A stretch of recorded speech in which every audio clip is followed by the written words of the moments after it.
सगळ्यांना जय शिवराय।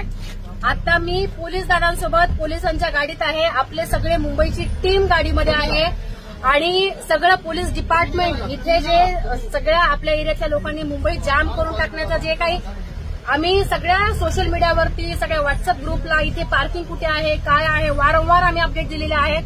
तरी पण इथे परवानगी घेत असताना खास करून मराठवाड्यातल्या लोकांना सांगते, तुमच्या सगळ्यांची म्हणजे मी जिम्मेदारी घेऊन सांगितलं होतं की आमचा मराठवाडा तुम्हाला सपोर्ट करेल, साथ देईल।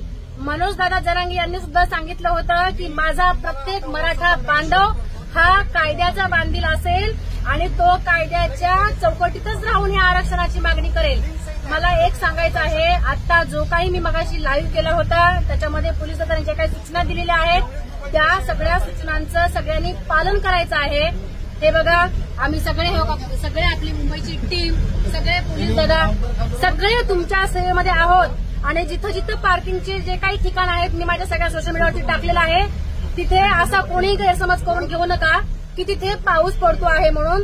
तिथे पोलीस दादांनी सगळी शेडची व्यवस्था केलेली आहे, तिथे तुम्ही कोणी भिजणार नाहीत। याच्या सोबतच आपल्याला मुंबई लोकलनी जे कोणी म्हणजे गाड्या पार्किंग करून रेल्वेने आल्याच्या नंतर 5 मिनिटाचा रस्ता आहे आझाद मैदानचा, तुम्ही रेल्वेने आल्याच्या नंतर तुम्ही तिकीट जरी नाही काढलं तरी तुम्हाला कोणीही पैसे मागणार नाही, तुम्हाला कोणी फाईन मागणार नाही, कारण पोलीस दादांनी सांगितलेलं आहे की तुम्हाला रेल्वेचं तिकीट फ्री आहे।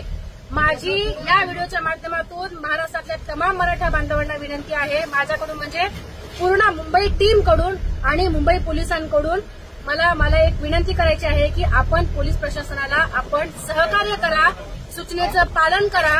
इथे या कुठे आझाद मैदानला आणि एकदा का मनोज दादा जरांगे इथे मैदानामध्ये आरक्षणाला बसले की आपण त्यांचा तंतोतंत शब्द पाळायचा आहे।